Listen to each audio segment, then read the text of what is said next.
안녕하십니까.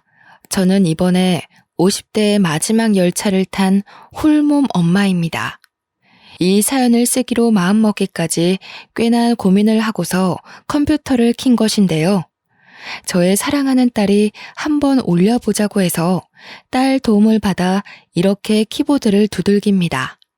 어떻게 써내려가야 할지 몰라 과거를 찬찬히 돌아보면서 종이에 몇 자 연습한 뒤에 쓰고 있어요.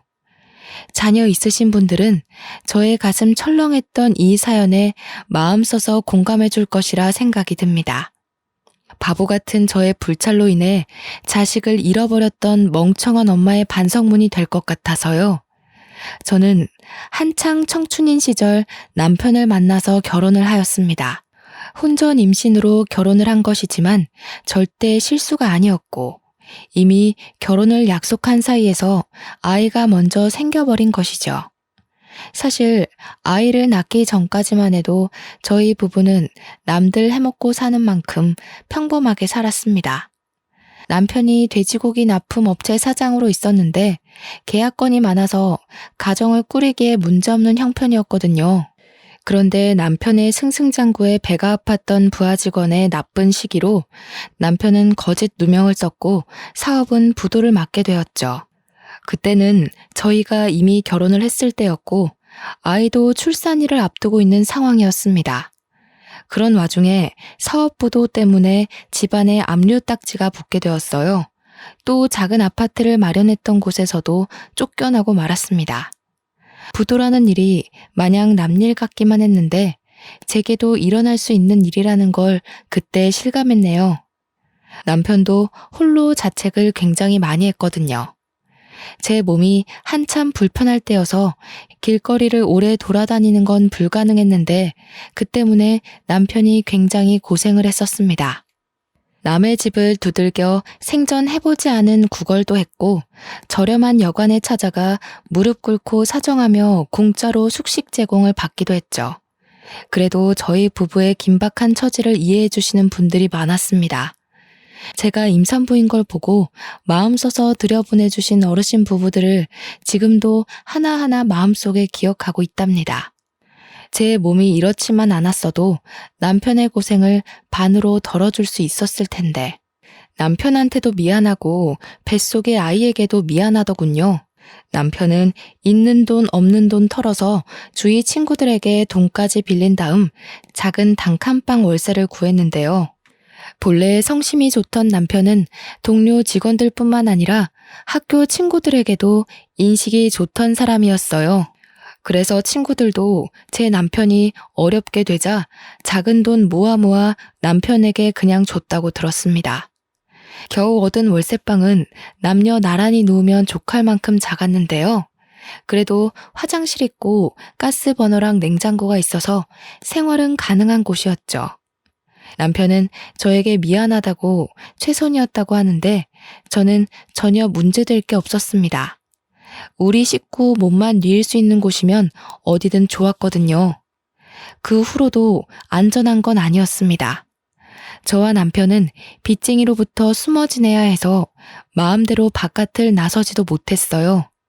남편이 몰래 변장해서 바깥에 노동일을 해서 벌어온 1급으로 근근히 살았죠. 저는 병원 검진도 일부러 가지 않았어요. 입에 풀칠하기도 어려운 사정에 남편에게 부담을 짊어주기 싫었거든요. 그런데 문제는 역시 제 뱃속의 아이들이었습니다. 남편이 힘들까봐 애써 모든 근심과 스트레스를 참고 지냈어서 그런지 출산 예정일이 아닌데 진통이 빨리 찾아왔더라고요. 물론 한두 번이 아니었기에 참으면 또 괜찮아지겠지 싶어 이악 물고 버텼으나 그날은 여느 때와 좀 다른 산통이었습니다. 결국 남편이 퇴근할 때쯤 혼절을 해버려 119에 실려갔죠. 아마 남편이 퇴근하고 도착할 때까지 방치되어 있었을 겁니다. 그런 상황에서 당연히 아이가 무사하지 못했을 거라고 생각했어요. 그런데 아이가 너무 예쁘게 태어나줬더라고요. 조금 당황했던 건 아이가 하나가 아니라 둘이었다는 거죠. 너무 예쁜 쌍둥이였습니다. 검진을 받지 못해서 뱃속에 두 아이의 생명이 있는지 모르고 있었거든요. 우리 아이를 기다렸던 남편에게 얼른 이 소식을 알려주고 싶었어요. 그런데 남편을 찾기도 전 간호사 한 분이 저에게 전해준 쪽지가 있었는데요. 남편이 쓴 메모였습니다. 삐뚤한 글씨로 금방 돌아오겠다는 내용이었죠.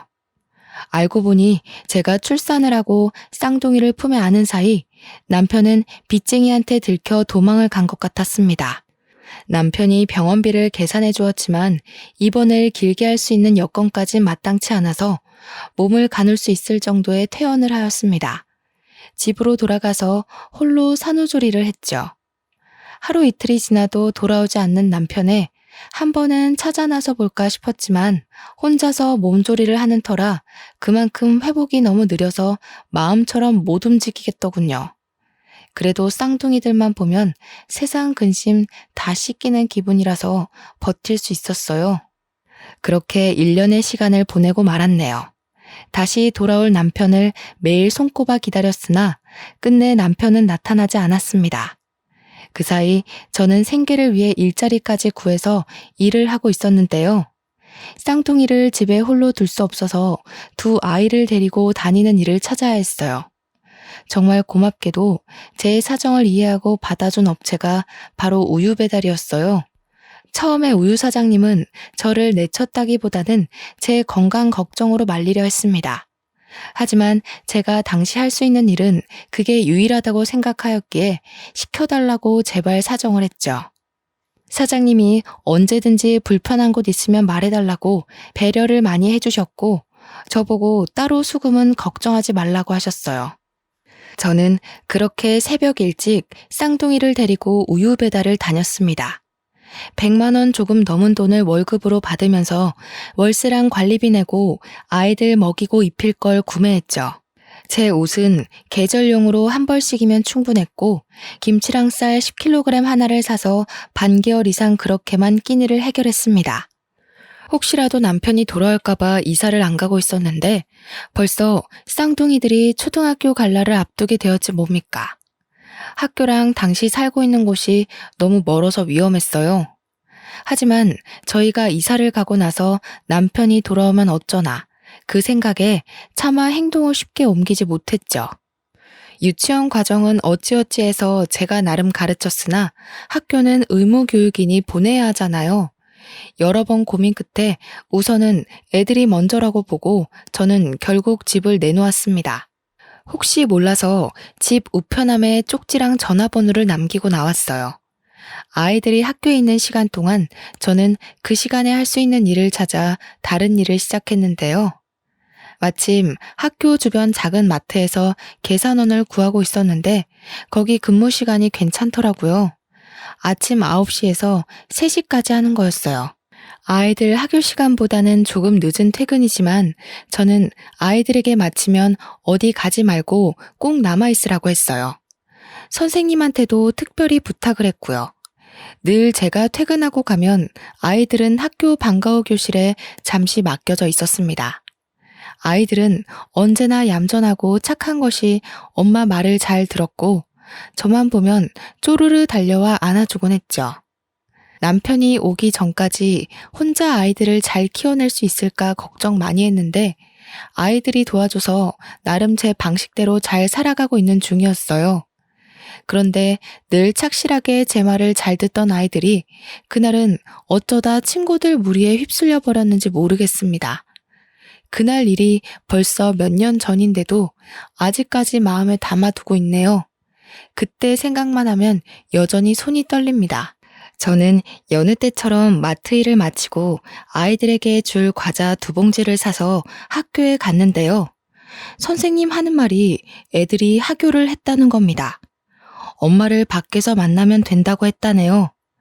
학교 앞에 병아리 아저씨 오는 날이었는데 같이 놀던 친구들이 단체로 그거 구경하러 가는 바람에 함께 갔다는 거 아니겠어요? 그 소리를 듣고 저는 서둘러 학교 밖으로 뛰어나왔습니다. 들어올 때도 이미 알았지만 병아리 아저씨는 없었어요. 제가 못 찾는 건가 싶어서 이리저리 뛰다가 학교 후문까지 가게 되었는데 거기서 아이 한 명이 울고 있더라고요. 엄마인 저는 그 아이가 제 아들이라는 걸 단숨에 알아봤고 서둘러 아들 준수에게 달려갔습니다. 준수는 도로 쪽을 보면서 얼굴이 빨개지도록 울고 있었죠. 준수야, 왜 그래? 준이는 어디 갔어? 왜 혼자 있어? 준이는 둘이 같이 있었던 거 아니야?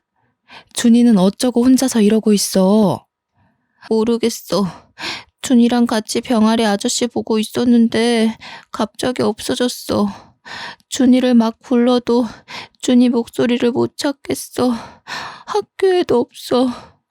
이때 저는 철렁 내려앉은 간 때문에 다리에 힘이 풀려버렸습니다. 심장이 너무 빨리 뛰고 손이 떨려서 당장 머릿속이 새하얘졌어요. 그렇게 준수를 붙잡고 한참을 불안에 떨고 있다가 혹시 어디선가 준이가 울고 있지 않을까? 이쯤 되면 친구들이랑도 다 헤어졌으니 엄마를 찾고 있지 않을까? 그런 간절한 마음을 안고 서둘러 일어나 준수 손을 잡고 다시 학교를 찾았어요. 급히 학교 안을 뒤지기 시작했습니다. 선생님들에게도 또 찾아가 제 사정을 말씀드렸더니 당시 교무실에 있던 선생님들이 전부 놀라서 제 딸 준이가 갈 만한 곳을 함께 뒤졌어요. 결국 한 선생님의 신고로 경찰까지 오게 되었고 함께 학교 CCTV까지 뒤지게 되었죠. CCTV에 준이가 찍혀 있는 걸 보고 저는 잠깐 안도를 했던 것 같습니다. 준이를 찾을 수 있다고 막연히 믿었던 겁니다. CCTV 화면을 가만히 지켜보는데 준이가 병아리를 사가는 친구들을 따라가다가 함께 버스를 올라타 버렸더라고요. 그걸 보자마자 저는 애가 타고 마음이 급해져서 몸을 제대로 가누지도 못했습니다. 아휴, 어떡해. 내 딸. 아이고, 선생님, 준이 어떡해요? 제 딸 어떡해요? 한 번도 버스를 타본 적이 없는 아이예요. 경찰 선생님, 제 딸 좀 찾아주세요. 어머님, 우선 진정하시고요. CCTV 찾아서 버스 노선 따라가다 보면 찾을 수 있을 겁니다. 요즘은 거리마다 카메라가 설치되어 있잖아요. 그렇죠, 경찰관님? 그럼요. 버스 탄 시간이 얼마 안 된 것 보면 금방 찾아낼 수 있습니다. 어머님께선 일단 저희랑 같이 서해 신고 접수하러 가시죠. 주변에서 저를 안심시켜 주었지만 저는 이미 온전한 정신이 아니었습니다. 불안한 마음이 가시지 않아서 그때부터 거의 오열했던 것 같아요. 경찰서에 가서 우리 딸을 실종 신고로 접수했고 경찰이 아이를 찾게 되면 연락 주겠다고 해서 일단 준수만 데리고 집에 왔습니다. 아이 하나 없을 뿐인데 집이 텅텅 비어 보이더군요. 준이 생각 때문에 도통 진정이 안 됐어요. 깜빡하고 준수 밥도 못 챙겨줬다는 걸 뒤늦게 알고 앓던 몸을 일으켜 밥을 준비했죠. 그러면서도 휴대폰을 몇 번이나 들여다봤는데 날이 저물어 가도록 경찰서에서 연락이 없더라고요. 그러다 꼬박 밤이 되었을 무렵 제가 먼저 경찰서 다시 연락해봤습니다. 어머님, 저희가 최대로 찾고 있는데 아무래도 아이가 아줌마 한 분을 따라간 것 같아요. 버스에서 내린 곳은 확인이 됐는데 그 동네가 인터넷도 잘 안 터지는 곳이라 CCTV도 몇 개 없더라고요. 뭐라고요? 아줌마라뇨? 무슨 아줌마요?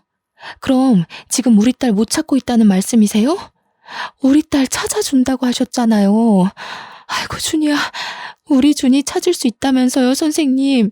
이쯤 되면 미아 신고가 접수돼서 연락이 올 법한데 데려간 사람이 경찰서에 맡기지 않았나 봐요.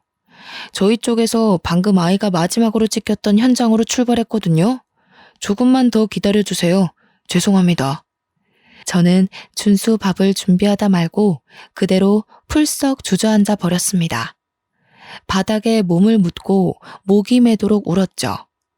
제가 우니까 준수도 겁에 질려서 같이 울었는데 엄마가 돼서 아들 불안을 진정시켜주지는 못할 망정 오히려 제 아들을 부둥켜 안으며 준이 이름만 여러 차례 불렀네요. 아이고 준수야, 우리 준이 어떡하니? 준수야, 네 동생 어떡해? 준이야, 제발 무사해줘. 제발 엄마한테 무사히 돌아와야 돼. 그렇게 저는 이틀이 지나도 준이를 만날 수가 없었고, 경찰한테서는 최대한 찾고 있다는 소리만 반복해서 들었습니다. 준이를 못 본 지 일주일 지나서는 전국적으로 실종 신고가 전달되었고요. 한 달이 지나서는 제가 나서서 실종 미아 전단지를 만들어 붙이고 다녔죠. 선생님들도 이 사실을 알고 나서 많이 안타까워했습니다. 제가 학교 주변에 보이면 함께 전단지 나누는 걸 도와주기도 했어요. 이건 나중에 알게 된 사실인데 제 아이들을 그냥 하교시켜버린 선생님이 죄책감을 견디지 못하고 학교를 그만뒀다고 하더군요. 선생님을 탓할 생각은 없었는데 안 좋은 소식이 들리니 마음이 배로 안 좋았어요. 우리 준이는 준수보다 5분 늦게 태어났는데 고작 5분 차이라도 준수보다 많이 동생이었습니다. 오빠보다 학습 능력이나 적응 능력이 떨어져서 늘상 오빠 손잡고 다니는 걸 좋아했고요. 오빠한테 공부 배우고 오빠랑 놀면서 이것저것 많이 터득하는 걸 참 좋아했어요. 제가 가르쳐주지 않아도 준수가 알아서 준이를 잘 챙겼죠. 그게 저의 가장 큰 불찰이었던 거예요. 저는 오빠인 준수만 집 주소를 알고 있으면 된다고 생각했습니다. 준수에게는 제 전화번호, 집 주소 이런 걸 가르쳐줬는데 준이는 그걸 배우지 못했거든요. 준이가 아는 건 자기 이름이랑 학교뿐이었습니다. 그래서 제가 더 이렇게 애가 타는 겁니다. 너무 후회가 되고 다 제 잘못이라서 원망할 곳이 없었으니까요. 저는 일단 최대한 학교 가까이서 일을 해야 했어요. 마트 일도 학교 근처라 가까웠지만 그것보다 더 가깝기를 원했죠. 아이들이 정문을 들락날락하는 게 보일 만큼이요. 그나마 그러한 곳이 문방구 일이었는데 거긴 개인이 자리내서 하는 거라 딱히 알바를 쓰지 않더군요. 그렇게 생각해낸 게 작은 포차를 하는 거였습니다. 처음에는 붕어빵을 할까 하다가 준이가 국화빵을 좋아했던 게 생각이 나 국화빵으로 장사를 시작했어요. 장사하다가 한 번씩 제 딸의 모습과 비슷한 아이를 발견하면 미친 듯이 달려가 확인하는 짓을 며칠간 반복했습니다. 그러다 1년 뒤에 그토록 기다렸던 경찰한테서 연락이 왔는데요. 어머님, 김창진 씨가 남편분 되시죠? 신원 확인이 필요해서 경찰서에 방문해 주셔야 될 것 같습니다. 김창진 씨가 맞다면 애석하게도 사망한 채로 발견이 되셨거든요. 기다렸던 준이의 연락은 아니었지만 남편의 사망 소식은 저를 또 한 번 무너지게 하는 일이었어요. 남편은 끝내 식구 곁을 돌아오지 못했고 산중 어딘가에서 등산하던 사람의 신고로 유골로 발견이 되었다고 해요. 착하게 살아온 제 남편, 도망치고 도망치다가 그런 험한 꼴로 외롭게 죽었다고 생각하니 너무 가슴이 미어졌습니다. 토끼 같은 새끼들 얼굴 한번 보려고 제 출산일을 그토록 기다렸던 사람인데 끝내 아이들을 보지도 못하고 눈을 감았다니 이렇게 불쌍한 처지가 또 어디 있단 말입니까? 저는 어린 아들과 둘이 조촐하게 남편의 장례를 치르고 남편을 납골 땅에 안치했습니다. 문득 그런 생각이 들더군요. 돌아오지 못하고 사망으로 소식을 알린 남편처럼 제 딸도 그렇게 돌아올까봐 너무 무서웠어요. 그동안은 아니라고 내 딸 분명 살아있을 거라고 굳게 믿고 지냈는데 남편의 부고 때문에 너무 크게 흔들린 거죠. 매일 밤 자기 전에 하늘에 있는 남편에게 빌었어요. 우리 어린 딸 준이 당신이 좀 지켜달라고. 당신이 있는 곳에서 우리 준이가 보인다면 제발 좀 지켜달라고 수없이 기도했죠. 야속하게도 사건은 해결되지 못한 채 세월만 계속 흘렀고 실망과 좌절만 갈수록 커졌습니다. 그 사이 준수가 벌써 초등학교를 졸업하는 지경까지 왔는데요. 준수의 교복을 맞추고 집으로 돌아온 그날 밤, 저는 마지막까지 붙잡고 버텼던 동아줄을 놓고서 눈물을 터뜨리고 말았습니다. 아들 걱정해서 평소에는 몰래 울음을 삼켰는데 옷장에 걸려있는 아들 교복을 보니 더는 못 참겠더라고요. 우리 준이도 교복을 맞춰야 할 나이가 되었는데 미안하다 준수야. 엄마가 우리 아들 생각해서라도 힘을 내야 하는데 도무지 네 동생 걱정으로 하루하루가 죽을 만큼 힘들구나. 도대체 준이는 어디에 있는 걸까? 엄마, 나 이제 이만큼 컸으니까 꼭 경찰이 되려고 노력할 거야. 그래서 내가 준이 찾아줄게. 그러니까 울지 마. 엄마가 울면 준이도 많이 속상할 거야. 고작 14살인 아들인데 얼마나 속이 깊던지. 제가 참지 못하고 다시 눈물을 흘리는 걸 아들이 안아주면서 자기만 믿으라고 계속 저를 달래주었습니다.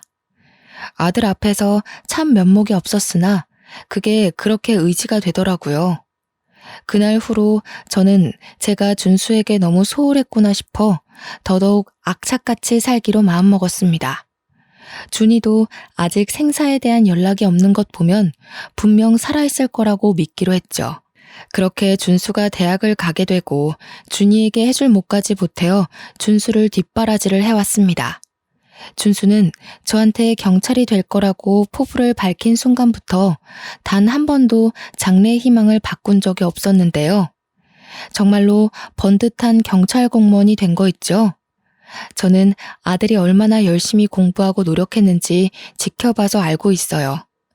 첫 시험에서 바로 합격했는데 그동안의 노력이 빛을 발한 것 같아 그게 너무 자랑스럽다가도 어린 나이부터 저 때문에 원하는 꿈 한 번 꿔보지 못하고 경찰만 바라보고 달려온 건 아닌가 하는 생각에 오랜만에 눈물을 보여버렸네요. 고맙다 준수야. 엄마가 신경을 많이 못 써줬는데 이렇게 잘 커줘서 너무 고마워. 그리고 미안해. 엄마가 너한테까지 마음의 짐을 짊어준 것 같아. 그게 너무 미안해서 어쩌니? 그런 말 하지 마. 준이는 나한테도 동생이잖아. 내가 준이 손만 잘 잡고 있었어도 이렇게 되진 않았을 텐데. 내 잘못이 커. 무슨 일이 있어도 내 동생 내가 꼭 찾을 거야. 아휴, 이 착한 것. 좋은 집에서 좋은 부모 만나 자랐으면 이 고생 안 해도 되었을 텐데.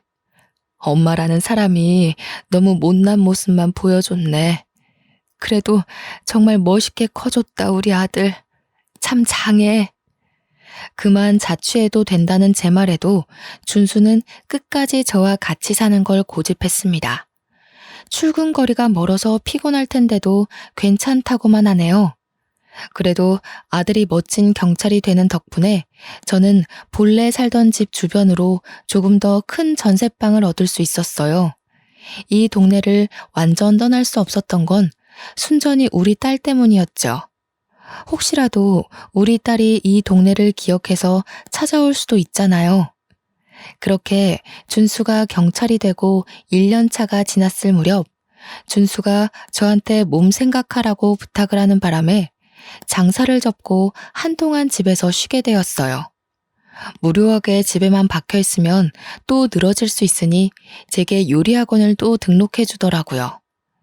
언제 한번 아들한테 결혼하기 전에 요리하는 걸 좋아했었다고 우스갯소리로 한번 말한 적이 있는데 아들이 그걸 기억하고 서프라이즈로 수강을 신청해 준 거 아니겠습니까?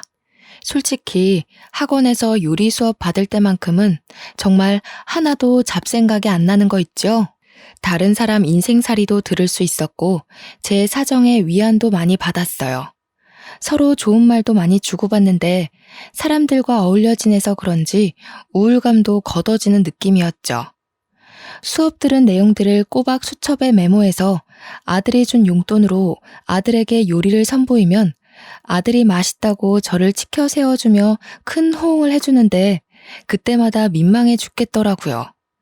그래도 어딘가 모르게 저희 집안의 분위기가 달라졌어요. 저와 아들 사이에선 늘 슬픔만 가득했거든요. 그런데 나날이 먹구름이 걷어지고 있는 게 느껴져서 솔직히 조금은 숨통이 트이는 거 아니겠습니까? 이게 다 살면서 이 못난 엄마를 보필하느라 애썼던 자랑스러운 우리 아들 덕분이겠죠. 다 죽은 사람처럼 딸 전단지를 돌리는 것도 아들의 힘을 빌려 SNS에 실종 가족 소식을 등록하고 난 뒤부터 활동하지 않았습니다. 아들이 경찰로서 선배들에게 부탁해서 힘쓰고 있으니 저보고는 다시 만나게 될 준이를 위해 몸조리하라고 하더군요. 한 번도 가져본 적 없던 저만의 시간을 조금이나마 찾아서 지내고 있을 쯤이었습니다. 준수 말고는 연락 올 데가 없는 저에게 모르는 번호로 한 통의 전화가 왔는데요. 요리학원 쪽 연락인가 싶어서 아무런 생각 없이 전화를 받았습니다. 수화기 안에서 가냘픈 아가씨의 목소리가 흘러나왔어요. 강준수 씨 댁 맞냐고 묻는 소리였죠. 네, 제가 준수 애미 되는 사람인데요. 누구시죠? 우리 준수 친구 되시는 분인가요? 전화번호를 잘못하셨네요. 준수 번호를 알려드릴까요? 제 신원을 먼저 밝혀주었는데 정작 안에서 돌아오는 대답이 없더라고요. 누구길래 제 번호를 알고 전화를 했고 우리 아들을 찾는 건지 궁금했습니다. 혹시 제 아들에게 여자친구라도 생긴 걸까? 그런 생각도 했었죠. 계속 기다려도 대답이 없길래 여보세요? 여보세요? 두어 번 더 목소리를 냈어요. 그러니 안에서 흐느끼는 소리가 들려오는 겁니다. 그러면서 아가씨가 목소리를 겨우 내며 엄마 하는데 그 순간 심장이 바닥으로 떨어지고 말았죠. 분명 처음 듣는 목소리인데도 누군지 알 것만 같아서 저절로 눈물이 차올랐습니다. 휴대전화를 잡은 손이 떨리기 시작하더니 딸을 처음 잃어버렸을 때처럼 머릿속이 새하얘졌어요. 내가 생각하고 있는 게 맞나? 내 딸이 맞나?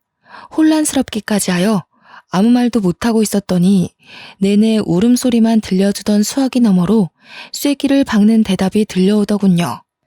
엄마, 나 준이에요. 준수 오빠 동생 강준이요. 죄송해요, 엄마. 보고 싶었어요. 너무 보고 싶어요. 딸 목소리로 딸 이름을 듣는 순간 저는 그동안 억눌러왔던 애통함이 한꺼번에 밀려왔습니다. 목구멍 밖으로 울음이 터져나와 버린 것이죠. 지금 뭐라고 그랬어요? 강준이요? 내 딸이요? 장난치는 거 아니죠? 어머나, 정말로 준이가 맞는 거니? 너 정말 내 딸 준이야? 내 딸이 정말로 살아있었던 거니? 지금 너 어디야? 엄마가 그리로 갈게, 응? 숨이 막힐 것처럼 괴로웠고 비통함이 넘쳐 흘렀지만 당장 딸을 만나야겠다는 생각밖엔 안 들더라고요. 제 눈으로 얼굴을 확인해야 할 것 같아서 수화기를 붙잡고 어디냐고 그렇게 울며 불며 물었어요. 딸도 많이 울고 있는지 목소리가 많이 떨렸는데 그러면서 하는 말이 자신이 다녔던 초등학교에 있다는 겁니다. 저는 전화를 끊자마자 신발도 못 신고서 허겁지겁 달려나갔습니다. 학교랑 5분밖에 걸리지 않는 거리를 맨발로 미친 듯이 뛰었어요. 도로에 차가 오는지도 못 보고 그냥 무작정 달려서 운동장으로 뛰어 들어갔는데요. 그때 막 학교 건물 쪽에서 나오는 아가씨 한 명을 보았습니다.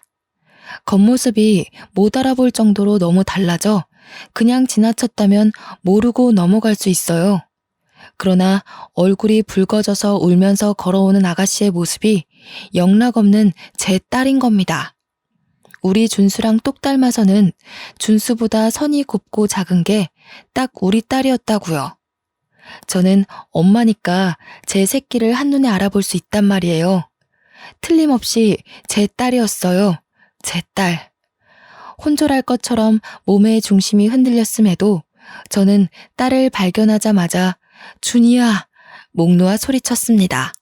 과연 제가 죽기 전에 우리 딸 얼굴을 보면서 따뜻하게 이름 불러줄 날이 올까 염려 많이 했거든요. 그래서 그동안의 한을 담아 준이를 몇 번이나 더 외쳤어요. 금세 가까워진 딸은 몸만 자랐지 얼굴은 마지막으로 봤을 때와 똑같더라고요. 너무 보고 싶었다고 아이처럼 안기는 준이를 꽉 보듬어주며 그 자리에서 얼마나 울었는지 모릅니다. 몇 번이고 딸 얼굴을 다시 확인하면서 이게 꿈인지 생시인지 정신 차려가면서 부둥켜 안고 오열하기만 했어요. 대체 이게 어떻게 된 거야? 도대체 어딜 갔었던 거야? 엄마랑 준수가 얼마나 걱정했는지 알아? 살아있다고 믿어야지. 내 딸 안 죽었다고 믿어야지 하면서도 몇 번을 무너져 내렸는데. 고맙다, 준이야. 이렇게 살아있어줘서 너무 고마워. 엄마가 우리 딸 빨리 못 찾아줘서 미안해. 그땐 제가 완전 정신을 놓았다고 봐야 했어요. 딸을 꼭 붙들고 절절하게 부르짖으며 아이를 야단치다가도 금세 고맙다고 다행이라고 안아주기를 반복하며 정신사납게 행동했죠. 성인이 돼서 엄마를 찾고 싶었는데 엄마 이름을 모르겠더라고요. 전화번호도 모르고 살던 곳도 잘 기억이 안 나서 더 오래 걸렸어요. 그나마 내가 기억나는 게 학교라서 이 학교를 몇 번 왔었는데 지난 날이 하나도 기억 안 나는 거예요. 엄마 잘못이야. 내가 준수 하나만 철석같이 믿고 너희 둘이 떨어질 수도 있다는 걸 미처 생각 못했어. 다 엄마 때문이야. 미안하다, 딸아. 엄마 탓 아니에요. 제가 오빠 허락 없이 친구들 따라가는 바람에 그렇게 된 거지. 학교에 찾아와도 졸업 앨범은 졸업생이나 학부모 아니면 함부로 못 보여준다 하더라고요. 엄마랑 오빠를 찾으려면 이 학교에 아주 들어오는 방법밖엔 없었어요. 그래서 저 지금 여기 학교 교생으로 다니고 있어요. 자기 오빠 이름과 초등학교만 알고 있었던 딸은 이 학교를 졸업한 준수 앨범을 찾아서 제 전화번호를 발견했다고 했습니다. 딸도 딸 나름대로 고생해서 지 친엄마를 찾고자 애를 썼다고 하니 그건 그거대로 또 가슴이 미어지더라고요. 엄마가 지금 꿈을 꾸고 있는 건 아닌가 싶다. 어떻게 내 딸이 꿈에서만 보던 내 딸이 이렇게 살아 돌아왔을까? 세상에 무슨 이런 일이 다 있어. 제가 좀처럼 눈물을 멈추지 못하고 몇 번이나 몸을 휘청이자 딸이 저를 데리고 가까운 벤치로 향했습니다. 그 자리에서 저와 딸은 한참이나 더 깊은 이야기를 나누었죠. 미처 신발을 못 신고 나온 저를 위해 딸이 자기 신발을 벗어주기까지 했네요. 저는 혹시라도 이 모든 게 환상이라 딸이 사라져버릴까봐 딸 손을 꼭 힘주어 잡고 있었습니다. 여태 딸 얼굴을 확인하고 울부짖느라 정신없어서 정작 딸이 어떻게 살아왔는지 묻지 못했더라고요. 앉아서 해가 다 저물도록 딸 이야기를 들어주었는데요. 그날 버스를 타고 친구들이 각자 집에 다 내려서야 딸은 오빠를 잃어버렸다는 걸 알았다고 했습니다. 그걸 알고서 뒤늦게 아무 정류장에서 내렸다고 했어요. 한참을 오빠와 엄마를 찾으며 울면서 걸었다네요. 해가 다 저물 때까지 목이 터져라 울었는데 주위를 보니 건물이 몇 개 없고 풀이 많았다고 하는 겁니다. 사람 한 명 없는 그곳에서 자기 엄마 같은 아줌마 한 명과 마주쳤는데 아줌마도 울고 있었다고 했습니다. 그 아줌마가 자신을 데려가서 밥을 먹여줬다고 하더라고요.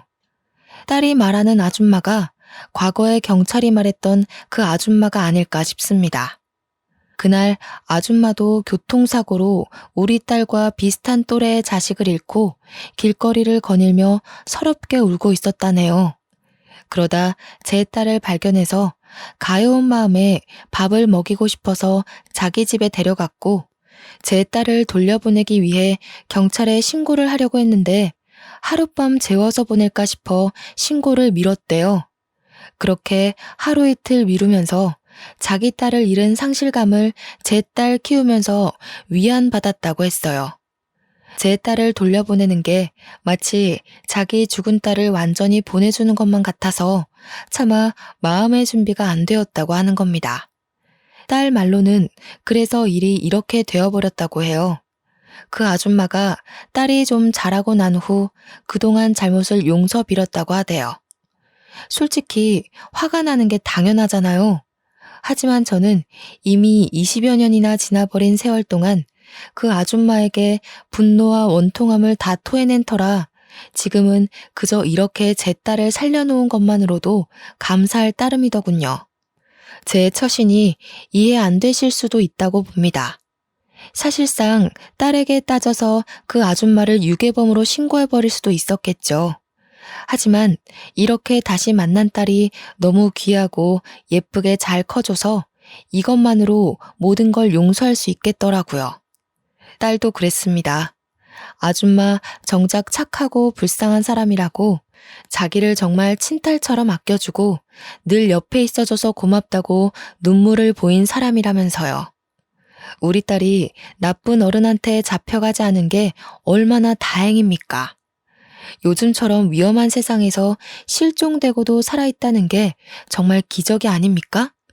이건 정말 하늘이 지켜주고 우리 남편이 딸을 보살펴주고 있었다고밖에 해석할 수 없었어요. 저와 딸은 해가 저문지도 모르고 한참 동안 얼굴 보며 얘기를 했는데요. 곧 아들이 퇴근할 시간이 되었더라고요. 준수가 너 많이 기다렸어. 엄마가 우리 준이 보고 싶어서 힘들어할 때마다 네 오빠가 이 엄마를 얼마나 듬직하게 지켜줬는지 아니? 네 오빠도 정말 고생 많이 했어. 엄마 위하느라 울음을 많이 참았거든. 참, 네 오빠 경찰 됐는데 너 찾으려고 경찰 된 거야. 오빠 보고 싶어요. 엄마랑 오빠 얼굴 잘 기억이 안 나서 속상했는데 얼른 만나고 싶네요. 또 오빠한테 잘못했다고 용서도 빌어야죠. 엄마랑 오빠 만나면 꼭 용서를 구하겠다고 그렇게 기다리면서 살았거든요. 저는 믿기지 않은 딸의 생사를 다시 한번 실감하며 하늘에 있는 남편에게 감사 인사를 올렸습니다. 딸은 이미 교생 수업을 마친 시간이라 퇴근을 한 상태였고요. 딸 손을 꼭 잡고서 집으로 데려왔어요. 준수가 오기 전에 함께 먹을 저녁상을 진수성찬으로 차렸어요. 딸이랑 함께 식사를 준비하는데 제가 자꾸만 꿈 아니냐고 묻는 말에 그때마다 딸이 뽀뽀해주면서 꿈 아니라고 얘기해줬어요. 뒤돌아서면 사라져버릴까봐 계속 신경이 쓰이더라고요. 화장실 가서도 몇 번이나 딸 목소리를 갈구했는지 몰라요. 오늘 아줌마한테 엄마 집에서 잔다고 허락받았어요. 저야말로 엄마 안 사라지게 꼭 붙어 잘 테니까 걱정 마요. 세 식구 먹기엔 과분한 밥상을 차려놓고 나니 아들이 잠시 뒤 퇴근하고 들어오더라고요. 준수는 처음에 밥상을 보고 놀랐다가 웬 아가씨가 있으니 더 당황해서 신발장에 멀뚱히 서 있었어요. 그러자 딸이 준수를 보고 울음 터뜨리면서 오빠라고 부르는 소리에 준수도 준이를 단번에 알아보더군요. 준이야, 너 정말 준이니? 도대체 이게 어떻게 된 일이야? 어떻게 집에 온 거야? 그동안 어디 있었는데? 이렇게 살아있었으면서 왜 연락을 못했어? 아니다. 살아있어서 다행이야. 다 필요 없고 살아있어 준 것만으로도 됐어. 다 크고 나서는 준이 일로 눈물을 참기만 하던 준수가 자기 동생을 안아주며 우는데 참 서럽게 울더라고요. 저는 내 새끼 둘을 같이 안아주며 다독거렸습니다. 이렇게 제 두 팔로 내 새끼들을 둘 다 안을 수 있는 날이 돌아왔다는 게 너무 기뻤어요. 아줌마가 엄마한테 사과하고 싶대요. 내일 아줌마 집에 같이 가줄 수 있어요? 아줌마는 엄마가 무슨 원망을 하든 다 감당하겠다고 했어요. 대신 용서만 구할 수 있게 해달라고 전화 왔어요. 다들 진정이 되고 그동안 어떻게 지냈는지 준이 얘기를 다시 들었는데요. 준이를 데리고 있던 아줌마가 저뿐만 아니라 우리 아들까지 보고 싶다고 했다네요. 처음엔 망설였어요. 제 딸을 훔쳐간 사람을 대면하다니 말도 안 되는 만남이라고 생각했죠. 그러나 한편으로는 우리 딸이 어디서 어떻게 자랐는지, 누구 손에 길러졌는지, 이렇게 잘 키워준 그 아줌마라는 얼굴이 궁금하기도 했어요. 그래서 하룻밤 자고 다음날 아들도 같이 딸을 따라 딸이 살아온 집으로 갔죠. 아줌마 집은 완전 산중 길에 있었고 휴대폰도 잘 안 터진 곳이더라고요. 문득 경찰이 CCTV도 몇 대 없고 인터넷도 잘 안 된다고 했던 말이 떠오르더군요. 아직도 그때만 생각하면 소름이 돋는데 그곳을 이렇게 찾아와 보다니. 딸을 따라 산중으로 올라갔는데 그곳에는 동화 속 산장처럼 예쁜 별장이 꽤나 넓게 자리하고 있었습니다. 내부는 더 넓었어요. 집주인인 아줌마는 그 커다란 집에서 혼자 지내고 있더라고요. 우리가 들어가자마자 얼굴도 제대로 못 마주하던 아줌마가 자리로 안내해줬는데요. 인사말도 나누지 않았는데 아줌마가 그대로 저희들 앞에 무릎을 꿇는 게 아니겠습니까? 두 분께 정말 죽을 죄를 지었습니다. 너무 죄송합니다. 변명이란 거 알지만 그땐 죽은 제 딸이 너무 보고 싶어서 그런 정신 나간 짓을 했던 것 같아요. 처벌은 얼마든지 받겠습니다. 죄송합니다. 갑작스런 사죄에 저희들은 할 말을 잃고 있었습니다. 그때 아들이 먼저 한 소리를 했는데요. 범죄인 거 알고 계세요? 공소시효가 지나서 따져 물을 수는 없겠지만 아줌마께선 지금 천륜을 끊어놓는 엄청난 죄를 저지른 겁니다. 아줌마도 엄마라면서요. 근데 어떻게 이런 일을 벌일 수가 있어요? 아들은 그동안 어디에도 원망을 쏟지 않고 내내 묻어두고 있었거든요. 우리 식구를 힘들게 만든 아줌마에게 단단히 화가 난 것이 이해가 됩니다. 저도 아들 말에 100% 공감을 하니깐요. 그러나 저는 딸을 잃었을 때의 마음을 잘 알기 때문에 아줌마가 준비 없이 자기 딸의 죽음을 통보받았을 때 거기서 오는 애통함도 충분히 이해가 되었어요. 저는 아들에게 죄송하다고 두 손을 싹싹 비는 아줌마에게 꼭 몇 마디 해주고 싶었습니다. 어떻게 자식 잃은 마음을 아는 사람이 이런 어마어마한 짓을 벌일 수 있단 말인가요? 부인이 피부치 딸을 잃은 건 정말 안타까운 일이지만 부인은 부인이 받은 상처를 남에게 전가한 것밖엔 안 되는 거예요. 아줌마는 제 말에 눈물을 흘리면서 죄송하다는 말만 하고 숨죽여 울더군요. 저는 아줌마와 같이 바닥으로 내려가 자리에 무릎을 꿇었습니다. 그대로 아줌마를 보듬어 안아주었죠. 우리 식구 힘들게 한 건 너무 밉지만 그래도 우리 딸이 무사할 수 있도록 지켜줘서 고마워요. 뭐든 괜찮으니까 내 딸 어딘가에 살아만 있어 달라고 빌고 또 빌었거든요. 다시 제 품으로 돌아올 수 있게 보살펴줘서 고맙습니다. 아줌마는 제 품에서 더 많은 울음을 터뜨리더군요. 그 서러운 울음소리에서 그동안 죄책감으로 얼마나 견뎠을지가 느껴졌습니다. 그렇게 한참을 또 눈물로 시간을 보내고 우리는 전부 그곳에서 식사를 했어요. 아줌마는 바람난 남편에게 버림받고 나와서 아이를 낳고 둘이서 단란하게 지냈다고 하더라고요. 가족이라곤 딸 하나 있었는데 고작 9살 나이에 유치원에서 일어난 사고로 잃는 바람에 혼자가 되었다고 하네요. 그래서 제 딸을 더 친딸처럼 키웠다고 하는데 그럼 이 아줌마는 제가 제 딸을 데려가면 또 혼자라는 거 아닙니까? 이상하게 그게 좀 마음에 걸리더라고요. 그래서 같은 엄마로서 그 절망적인 마음이 이해가 되어 신경 쓰였습니다. 부인, 괜찮으시다면 저희랑 같이 서울 올라가지 않겠습니까? 우리 준이 제가 데려가 버리면 부인께선 또 혼자 이 적적한 곳에 계셔야 하잖아요. 그럼 그동안 준이 덕분에 몰랐던 상실감이 한꺼번에 찾아올 텐데 그걸 어찌 감당하시려고요. 그건 당연히 제가 겪어야 할 벌이라고 생각합니다. 제 딸의 기억이랑 우리 준이와 함께 보낸 추억들 소중하게 품으면서 지내면 충분히 버틸 수 있어요. 사람이 상실감을 느낄수록 타인이랑 몸 부딪혀가며 지내야죠. 부인께서도 우리 준이를 딸처럼 키웠을 텐데 우리가 이대로 가버리면 또 딸을 잃었다고 좌절할 거 아닙니까? 우리 준이 마음도 편치 않을 것 같아서 그럽니다. 같이 서울 올라갑시다. 준이도 막상 아줌마를 두고 가기가 그랬는지 제 제안 이후 아줌마를 적극적으로 설득하더라고요. 아줌마가 제 딸 부탁에 꼼짝도 못하는 걸 보고 저는 더 이 아줌마를 혼자 두고 가면 안 된다고 봤어요. 아줌마는 얼떨결에 허락을 했다가 금세 고맙다고 제게 또 고개 숙이며 눈물을 흘리더군요. 그리고 이 사실은 몰랐는데 알고 보니 아줌마는 서울이랑 지방 두 군데에 건물 두 채씩이나 있는 건물주였더라고요. 다 처분하고 그 어마어마한 돈을 쓰지도 않고 가지고 있었는데 그나마 그 돈을 사용한 이유가 우리 준이를 위해서였대요. 준이는 제 생각보다 훨씬 더 호강받으면서 살았던 거죠. 아줌마는 그날 이후 자진해서 서울 중심으로 집을 구하더니 저희 집에 이삿짐 센터까지 보내왔습니다. 제안은 제가 했다만 대접까지 제가 받는 기분이더군요.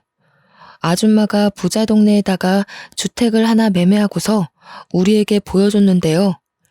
이 정도의 집을 원한 게 아니었는데 우리는 그 값비싼 건물을 보고 다 어안이 벙벙했어요. 부인, 앞으로 돈만큼은 걱정하지 마세요. 제가 가진 게 돈밖에 없어요. 부인께서 저한테 식구를 선물해 주셨으니 저는 제가 가진 모든 걸 드릴게요. 아줌마는 딸이 이전에 말했던 대로 정말 착하고 불쌍한 그리고 순수한 사람이었습니다. 아들도 그게 느껴졌는지 얼굴 보고 안면 튼 지 3일 만에 전 재산을 바치려고 하는 아줌마를 보고 더는 원망 섞인 소리를 못 하더라고요. 오히려 저 아줌마가 어디 가서 사기 안 당하게 조심시켜야겠다고 주의를 기울이고 있었어요. 그 얘기를 저한테 심각하게 하는데 저랑 딸이 얼마나 웃었는지 몰라요. 어쨌든 제게는 뜻밖의 식구가 하나 더 생긴 셈이었어요. 아들 하나, 딸 하나, 그리고 저와 나이가 1살 차이 나는 순박한 언니까지요. 아줌마는 저보다 더 우리 애들한테 관심과 애정을 주었는데요. 준이뿐만 아니라 준수 뒷바라지까지 솔선수범으로 나서서 지원해주고 있어요. 제가 그렇게까지 안 해줘도 된다고 해도 언니는 다 자기가 좋아서 해주는 거라고 자기 자식 같아서 해주고 싶다고 하길래 그냥 내버려 두고 있습니다. 언니한테는 그게 또 속병을 치유하는 방법 중 하나일 테니까요. 그렇게 정말 죽을 만큼 힘든 세월을 보내고 저는 지금 너무나 큰 기적의 삶을 살고 있답니다. 딸은 선생님으로, 아들은 경찰로, 그리고 저와 언니는 여가 생활을 함께 즐기면서 무탈하게 지내고 있어요. 이 행복이 영원하길 바랄 뿐인 마음으로 살고 있죠. 가끔은 그런 생각이 들더라고요. 남편이 저 혼자 고생 많이 했다고 주는 선물 같은 순간이 아닌가 하는 생각이요. 딸을 찾기 전까지만 해도 남편에게 눈물 섞인 기도만 올렸는데 지금은 남편이 살아있을 때 많이 보여줬던 웃는 모습으로 기도를 올리고 있거든요. 어떠세요? 제 인생 정말 기적이지 않나요? 저는 이게 모두 힘든 시련을 이겨낸 시간의 선물이라고 봅니다. 다들 나 혼자만 종종 걸음하고 있는 게 아닌가 하는 생각이 들더라도 결코 무너지지 말았으면 좋겠어요. 굳센 비바람 뒤에는 무지개가 떠오르는 법이잖아요. 여러분들의 간절한 바람이 모두 이루어지길 진심으로 바랍니다. 제 사연은 여기서 마무리하겠습니다. 긴 글 감상해 주셔서 고맙습니다. 늘 안녕하세요.